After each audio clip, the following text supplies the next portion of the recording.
दोस्तों, आज की इस वीडियो में हम लोग जानेंगे कि लीवर कैसे काम करता है।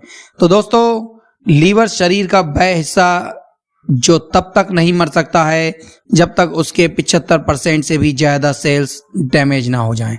यानी अगर इस लीवर का 25% सेल्स भी बचा रह गया तो लीवर अपने आप ही खुद को रिपेयर कर लेगा। इस लीवर के फंक्शन के बारे में तो पूछो ही मत, सैकड़ों फंक्शंस हैं इसके। इतना कि बॉडी में कोई और वाइटल ऑर्गन इतना ज़्यादा फंक्शन नहीं करते हैं। आई एम श्योर इतना बोलकर मैं आपको ये बताने में सक्षम हो पाया हूँ कि लीवर कितना ही ज़्यादा इम्पोर्टेंट है हमारी बॉडी के लिए। केवल लीवर के स्वस्थ रहने से भी आपकी बॉडी में कोई भी रोग ना हो। तो अब जिज्ञासा का मोड ऑन होता है। अब हम ये जानना चाहते हैं ये लीवर आखिर काम कैसे करता है, जो इतना ज़्यादा इम्पोर्टेंट है, और इसके काम क्या क्या हैं। चलिए आज आपको इसके बारे में एक एक बात बता देंगे और आपको ये जानकर मज़ा ही आ जाएगा। देखिए, लीवर हमारे पेट में बिल्कुल डायफ्राम के नीचे दाहिनी तरफ होता है, जो कि दो लोब में बटा रहता है। इसका जो दाहिना वाला लोब होता है वह अपने बाएं लोब से 6 गुना ज़्यादा बड़ा होता है और इन दोनों लोब के बीच से ही हमारे इसोफेगस होकर गुजरती है। हमारा लीवर गहरे भूरे रंग का होता है और इसके ऊपर एक कैप्सूल की जैसी परत चढ़ी रहती है। लीवर वजन में 1.5 किलो तक होता है और इसकी चौड़ाई की बात करें, यानी जो दाएं से बाएं तरफ की लंबाई होती है वो लगभग 15 सेंटीमीटर तक होती है। मैंने आपको एक वीडियो में बताया भी है कि हृदय कैसे काम करता है। उसमें मैंने आपको ये बताया था कि हृदय से एक महाधमनी जुड़ी रहती है जिसे कहते हैं आर्टा। यह बिल्कुल नेशनल हाईवे की तरह होता है जो शरीर में सभी धमनियों से जुड़ा होता है। यही से शरीर के सभी हिस्सों को खून जाता है। देखिए, इस आर्टा से एक बहुत बड़ी धमनी जुड़ी रहती है जो कि स्प्लीन से जाकर मुड़ जाती है। उसके बाद एक कॉम्प्लेक्स सिस्टम से जुड़ी हुई रक्त वाहिकाएं, यानी जिसे ब्लड वेसल्स कहते हैं, हमारे अग्नाशय यानी पैनक्रियाज और पेट से होते हुए हमारे लीवर से जाकर जुड़ जाती हैं। लीवर से जब ये जाकर जुड़ती हैं तो इसे पोर्टल वेन कहा जाता है। लीवर में जितना भी खून जाता है उसमें से 80% खून, जिसमें ऑक्सीजन की मात्रा थोड़ी कम होती है, वह इसी पोर्टल वेन के थ्रू ही लीवर में जाता है।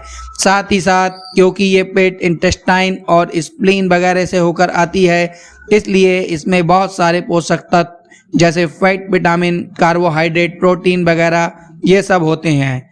उसके बाद इसी आर्टा से एक और बहुत बड़ी आर्टरी जुड़ी होती है जो कि सीधा सीधा डायरेक्ट ही लीवर से आकर जुड़ जाती है। इसे हेपेटिक आर्टरी कहा जाता है। हमारे लीवर में जितना भी खून जाता है उसमें से 20% खून इसी हेपेटिक आर्टरी से ही जाता है, और चूंकि ये हृदय से यानी आर्टा के थ्रू डायरेक्ट हमारे लीवर में आता है, इसीलिए इसमें ऑक्सीजन की मात्रा भी भरपूर रहती है। चलिए, आप इतना तो समझ गए होंगे कि लीवर में 2 बड़ी बड़ी ब्लड वेसल्स आती हैं। एक तो हमारे पेट वगैरह से आती है जिसमें बहुत सारे पोषक तत्व होते हैं लेकिन उसमें ऑक्सीजन की मात्रा कम होती है, और एक आती है डायरेक्ट हृदय से आर्टा के थ्रू जिसमें ऑक्सीजन की मात्रा ज़्यादा होती है लेकिन वह मात्रा में कम होती है। उससे लीवर को केवल 20% खून ही मिलता है। अब देखिए, हमें आना है लीवर के अंदर। जब ये सब खून लीवर के अंदर आ जाता है तो उसके बाद लीवर के अंदर ऐसा क्या प्रोसेस होता है जो हमारे जीवन के लिए बहुत ज़्यादा इम्पोर्टेंट होता है। देखिए, जब हम लीवर को थोड़ा जूम करके देखेंगे तो हम पाएंगे कि लीवर कई सारे हेक्सागोनल शेप के एक संरचना से बनी हुई है जिसे हेपेटिक लोब्यूल कहते हैं। एक बार इस हेपेटिक लोब्यूल के संरचना को देख लीजिए। यह बिल्कुल एक हेक्सागोनल शेप में होता है और उसके कुल हैं कॉर्नर होते हैं। एक अनुमान के मुताबिक लीवर के अंदर कुल 10 लाख से भी ज़्यादा हेपेटिक लोब्यूल होते हैं।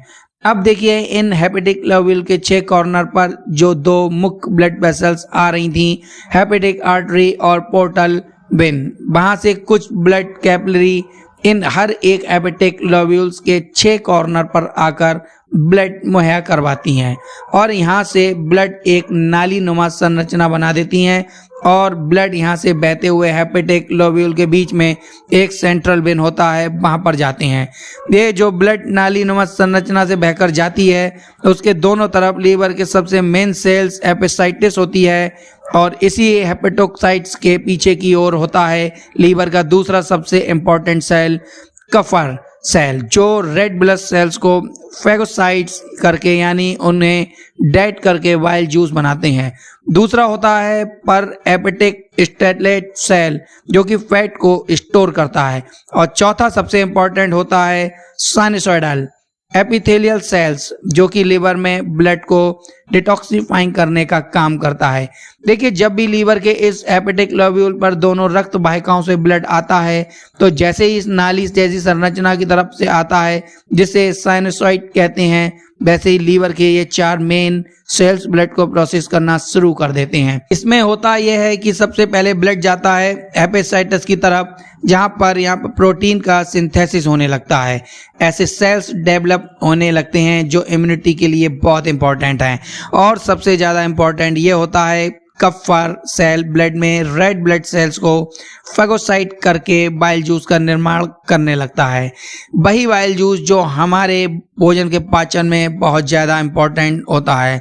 जब भोजन पेट से छोटी आंत की तरफ बढ़ता है तो चूंकि उसमें बहुत ज़्यादा एसिड होता है तो यही बाइल जूस उस एसिड को न्यूट्रलाइज करके प्रोटीन और फैट जैसी चीज़ों को प्रोसेस करके उन्हें अमीनो एसिड और फैटी एसिड में कन्वर्ट करता है। देखिए, जब लीवर बाइल जूस बना लेता है तो उस बाइल को इकट्ठा करने के लिए प्रकृति ने हमारे लीवर के नीचे ही एक बहुत ही ज़बरदस्त बर्तन को बनाया है, उसे कहते हैं गॉल ब्लैडर। ये गॉल ब्लैडर ही वह ऑर्गन है जो बाइल जूस को इकट्ठा किया रहता है और जब हम भोजन करते हैं और वह भोजन जब स्मॉल इंटेस्टाइन की तरफ बढ़ता है तब ये बाइल जूस थोड़ा थोड़ा करके हमारे स्मॉल इंटेस्टाइन में जाकर हमारे भोजन को पचाने में मदद करता है। तो और इसी बाइल जूस का निर्माण करना लीवर का सबसे ज़्यादा इम्पोर्टेंट काम है। लेकिन लीवर का केवल इतना ही काम नहीं है, लीवर का इतना काम है कि इस पर बहुत सारे वीडियो बनाने पड़ जाएंगे। मैंने अभी आपको बताया कि लीवर में एक सेल होता है हेपेटिक स्टेटलेट सेल। लीवर में इस सेल का काम क्या होता है? देखिए, यह सेल लीवर में कुल लीवर के वजन का 5% होता है और उसका काम लीवर में फैट और विटामिन को स्टोर करने का होता है और जब शरीर को जरूरत हो तुरंत ये इसे रिलीज करके शरीर में उन पोषक तत्वों की पूर्ति को करता है। लीवर के इन्हीं हेपेटिक लोब्यूल में एक और सेल होता है जो कि लीवर में बहुत ज़्यादा इंपॉर्टेंट रोल प्ले करती है, वो है साइनोसोइडियल एपिथेलियल सेल। इस सेल का काम होता है जैसे ही लीवर में ब्लड आता है ये सेल लीवर में ब्लड को डिटॉक्सिफाइंग करके उससे हेपेटिक लोब्यूल्स के सेंट्रल वेन में पहुंचा देता है और वहां से ये बिल्कुल शुद्ध खून लीवर के बाहर जाता है और हृदय में पहुंच जाता है। कैसे? देखिए, लीवर में बाहर की ओर आने वाला एक हेपेटिक वेन होता है जो कि हृदय में नीचे की ओर इंफीरियर वेना केवा के और जुड़ जाता है और वहीं से ये शुद्ध खून जो कि डिटॉक्सिफाइंग हो चुका है वह अब ऑक्सीजन लेने के लिए हृदय के पास पहुंच जाता है। वहां से फेफड़े पर जाता है और फेफड़े से फिर ये हृदय में पंप होकर पूरे शरीर में ये शुद्ध खून फैल जाता है। चलिए, आपको इतना तो बता दिया है, अब आपको जाते जाते एक बोनस दे जाते हैं। आपने सुना है ना कि जल्दी जल्दी हेपेटाइटिस का इंजेक्शन लगवा लो, यानी हेपेटाइटिस का वैक्सीन लगवा लो, नहीं तो ये हमें बहुत बुरी तरीके से बीमार कर देगा। आखिर हेपेटाइटिस होता क्या है? देखिए, हेपे मीन्स लीवर और आइटिस मतलब किसी भी तरह का इन्फ्लेमेटिन या इरिटेशन को दिखाने के लिए जोड़ा जाता है। हेपेटाइटिस में लीवर में एक वायरस आ जाता है जो कि लीवर को डैमेज कर देता है और इसकी वर्स्ट कंडीशन में लीवर काम करना ही बंद कर देता है और व्यक्ति मर जाता है। हेपेटाइटिस भी 3 प्रकार का होता है, हेपेटाइटिस ए, हेपेटाइटिस बी और हेपेटाइटिस सी। तीनों ही प्रकार के 3 अलग अलग वायरस होते हैं जो कि लीवर को बहुत ही बुरी तरीके से डैमेज कर देते हैं। इसीलिए बचपन में आप में से कई लोगों को हेपेटाइटिस का वैक्सीन लगाया गया होगा ताकि हमारा लीवर जीवन पर्यंत सुरक्षित रहे। और जो हमारे शरीर में पीलिया हो जाता है उसमें भी लीवर का थोड़ा बहुत रोल है। पीलिया में यह होता है कि हमारे शरीर में डेड आरबीसी यानी बाइल जूस में बिलिरुबिन का निर्माण बहुत ज़्यादा हो जाता है जो कि ब्लड स्ट्रीम में जाकर मिल जाता है और चूंकि बिलिरुबिन का कलर पीले रंग का होता है इसीलिए पीलिया में पूरा शरीर पीला हो जाता है। तो दोस्तों, आपकी इस वीडियो में आपने जाना कि हमारा लीवर किस तरीके से काम करता है। दोस्तों इसी तरीके की और वीडियोस जानने के लिए आप चैनल सब्सक्राइब कीजिए, ऐसी ही आपको अच्छी अच्छी वीडियोस मिलती रहेंगी। वीडियो को लाइक करना बिल्कुल मत भूलिए और प्लीज वीडियो को शेयर कीजिए जिससे लोगों का ज्ञान बढ़ सके। मिलते हैं हम लोग नेक्स्ट वीडियो में, तब तक ले जय हिंद, जय भारत।